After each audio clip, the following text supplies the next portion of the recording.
નમસ્કાર વિદ્યાર્થી મિત્રો, હું છું ડૉક્ટર ધર્મિલ પટેલ. આજનો વિષય છે વિદ્યાર્થીઓ વ્યવસાય માટે સક્ષમ કઈ રીતે થઈ શકે. મિત્રો, આપણે સૌ જાણીએ છીએ કે જ્યારે આપણે કોઈ પણ કાર્યની શરૂઆત કરીએ ત્યારે તે કાર્ય પાછળ વૈચારિક પ્રક્રિયા પણ સંકળાયેલી હોય છે. તો સર્વપ્રથમ હું અહીં એ કહેવા માગીશ કે વ્યક્તિ જે તે વ્યવસાય સાથે સક્ષમ બને એના માટે સૌપ્રથમ તેણે પોતાની વૈચારિક પ્રક્રિયાને હકારાત્મક બનાવવાની જરૂર હોય છે. કારણ કે હકારાત્મક વિચારો હશે તો તે વ્યક્તિનું કાર્ય પણ હકારાત્મક થશે. આપણે જાણીએ છીએ કે હકારાત્મક વિચારો આપણને હકારાત્મક અને સચોટ પગલાઓ તરફ દોરી જાય છે. વિદ્યાર્થીઓને કારકિર્દીની શરૂઆતના તબક્કામાં ઘણીવાર બહુ બધું કન્ફ્યુઝન હોય છે. તેમને ઘણી બધી ચેલેન્જીસનો સામનો કરવો પડતો હોય છે. તો આ તબક્કો ચાલતો હોય ત્યારે ખાસ કરીને તેમણે ધીરજ રાખીને હકારાત્મક દ્રષ્ટિબિંદુ કેળવવાની જરૂર હોય છે. પરિસ્થિતિ અને વસ્તુઓને જોવા માટેનું દ્રષ્ટિબિંદુ એ અલગ અલગ વ્યક્તિએ અલગ અલગ હોઈ શકે છે. જેમ કે આપણને ઘણીવાર પાણીના પ્યાલાનું ઉદાહરણ ધ્યાનમાં આવતું હોય છે. પાણીનો પ્યાલો અડધો ભરેલો હોય, હવે આ પ્યાલાને જોઈને કોઈ વ્યક્તિ એવું કહે છે કે આ પ્યાલો અડધો ખાલી છે, જ્યારે બીજો વ્યક્તિ એવું કહે છે કે આ પ્યાલો અડધો ભરેલો છે. તો વિદ્યાર્થી મિત્રોએ એવું દ્રષ્ટિબિંદુ કેળવવું જોઈએ કે ચેલેન્જીસ ઘણી બધી છે, પણ સાથે સાથે તકો પણ ઘણી બધી રહેલી છે.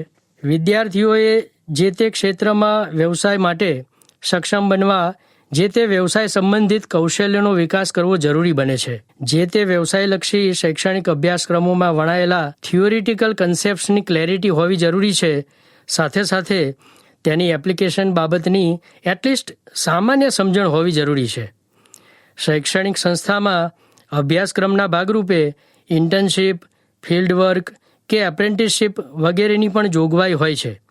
તો આ ઇન્ટર્નશીપ કે એપ્રેન્ટિસશીપના સમયગાળા દરમિયાન વિદ્યાર્થી પોતે થિયરીને પ્રેક્ટિકલ વર્લ્ડ સાથે કનેક્ટ કરીને તેની પ્રેક્ટિસ પર ધ્યાન આપે તો તેવા વિદ્યાર્થી જે તે વ્યવસાય માટે ઝડપથી સક્ષમ બની જતા હોય છે. અન્ય એક બાબત એવી પણ ધ્યાનમાં આવે છે કે ઘણી બધી સંસ્થાઓ ઉમેદવારની નોકરીની જગ્યા પર પસંદગી કરવાની પ્રક્રિયા દરમિયાન જે તે ઉમેદવારને પોતાની સ્કિલનું ડેમોન્સ્ટ્રેશન આપવાનું કહે છે.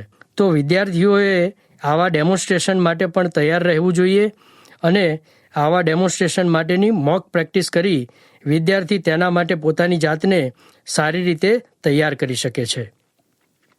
વિદ્યાર્થીઓએ ફક્ત અભ્યાસક્રમમાં જ નહીં પણ તે ઉપરાંત રોજબરોજની એવી ઘટનાઓ કે અપડેટ્સ કે જે કોઈ ચોક્કસ વ્યવસાય સાથે સંકળાયેલી છે તેનાથી માહિતગાર થવું પણ જરૂરી છે.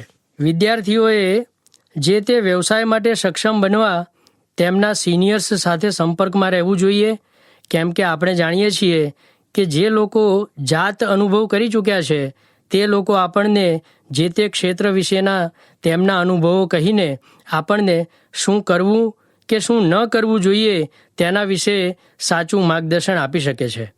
તો વિદ્યાર્થીઓએ અન્યના અનુભવો જાણીને તેમાંથી શીખવાની પણ તૈયારી રાખવી જોઈએ. જે તે વ્યવસાય સંબંધિત કચેરીઓ કે સંસ્થાઓની મુલાકાત લેવી પણ વિદ્યાર્થીઓને ઉપયોગી થઈ શકે છે. શૈક્ષણિક સંસ્થાઓ દ્વારા આવી મુલાકાતો ગોઠવવામાં આવતી હોય છે. તો તે મુલાકાતો દરમિયાન વિદ્યાર્થીએ તેમાંથી વધુને વધુ જાણી જોઈ શકાય તેવા પ્રયત્નો કરવા જોઈએ. આનાથી પણ એક ડગલું આગળ જઈ વિદ્યાર્થી પોતે વ્યક્તિગત રીતે પણ આવી સંસ્થા કે કચેરીઓની મુલાકાત લે અને શીખવાની ધગશ રાખે તો આપણે કહીએ કે તે એક ઉત્તમ સ્થિતિ છે. એલજે યુનિવર્સિટીમાં ભણી રહેલા વિદ્યાર્થીઓ માટે સેમિનાર, બિઝનેસ ફેસ્ટિવલ્સ, વર્કશોપ્સ અને કારકિર્દીનું માર્ગદર્શન મળે એવા અનેક કાર્યક્રમોનું આયોજન એલજે યુનિવર્સિટી દ્વારા કરવામાં આવે છે. આવા કાર્યક્રમોમાં ઉત્સાહભેર ભાગ લઈ વિદ્યાર્થી પોતાની જાતને વ્યવસાય માટે સક્ષમ બનાવી શકે છે.